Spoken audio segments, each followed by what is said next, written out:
So I done something the other day. I bought this Peterbilt 379. It's a 98 model to haul sheds with, but I got to do a little bit of work to it before we're ready. The sleeper's got to come off because I'm tired of delivering sheds with a sleeper, because that FLD has a sleeper on it, and kind of tired of it. I kind of want a day cab. I think this would look a little bit better being a day cab. So I'm work on taking the sleeper off today, and then I gotta do some electrical stuff. The lights are kind of rigged up a little bit. I gotta go back through. They're not working. The tail lights aren't working, stuff like that. But then I'm gonna take it to the mechanic shop, and they're gonna take the axle out, the back axle, and put it where the front one is, and just cut the frame. So I think it'll look good when I get that sleeper off and shortened up. It'll kind of look stretched out because it's still gonna be a little bit long. I think it's about the wheelbase is about a foot longer than the FLD, if I remember correct. But just because this axle, the front axle's to the grill, but and that's the setback on the FLD. But anyway, we'll work on taking the sleeper off today. I think I'm gonna put a new bumper on it. I think I'm gonna get it wrapped instead of getting it painted, because I just don't feel like trying to find somebody that can paint it and take the time and all that. It'd be easier to take everything off and get it wrapped. Because then if I don't like the color, I can always change it. But I don't know. These have 24 and a halves on them. I don't know if that's gonna work. I may have to go with the low pros on here. I'm just not sure. I may have to go to 22 and a halves, because right now the buildings I haul, I gotta watch out because I barely get under some trees and stuff where I haul to. So we'll have to see. And my other truck's got 22 and a halves on it, so I know these are gonna be a bit taller, so we just have to see how that goes. But anyway, I'm gonna work on taking the sleeper off today, and hopefully I can get it off. Hopefully somebody will want to buy it. If I can get a little bit of money out of it, that'd be nice, because I'm gonna get a conversion kit, like a 6-inch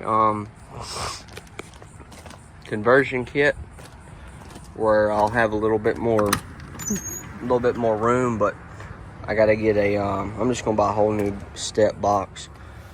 See if I can get in this thing. I mean, the interior's in pretty good shape.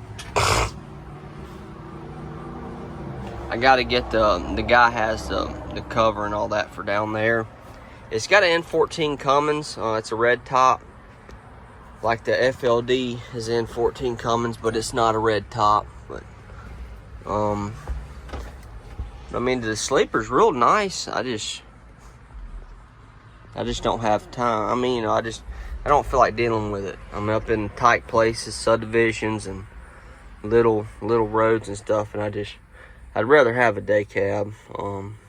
But like the FLD, I had no choice, because that's a whole ordeal there if you want to try to make that a day cab. But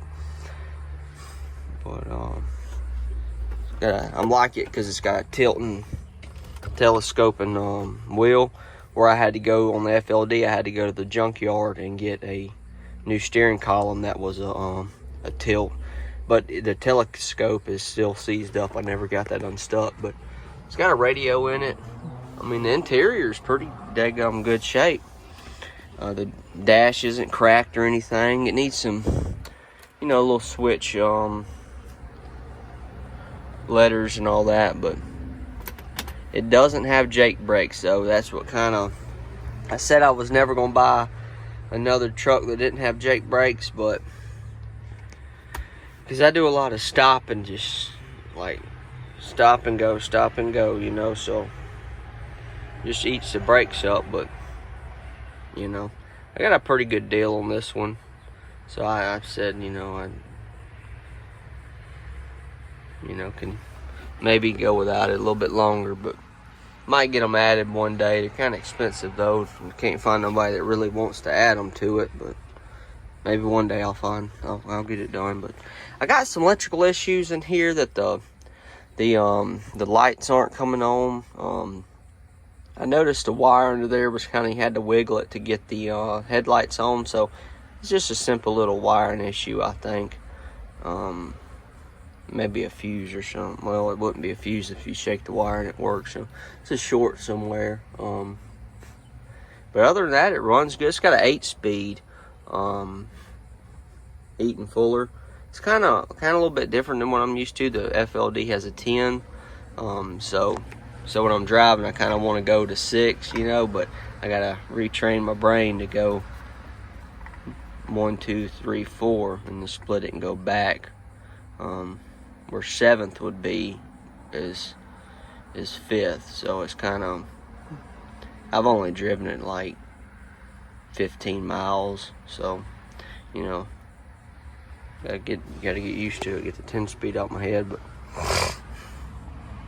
it moves on pretty good. It's got a lot of power, a little bit more than the FLD has, but I think I can take these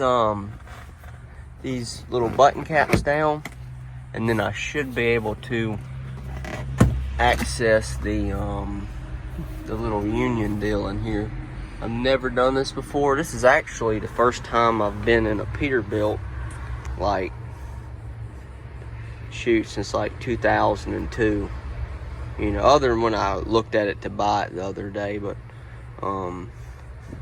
it's been a long time.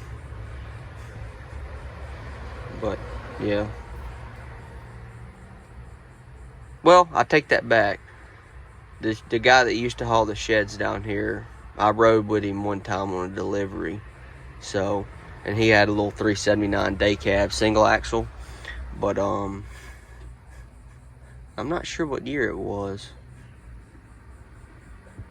I'm not sure, I can't remember, but other than that, you know, this is the first time I've actually sitting in the driver's seat or whatever.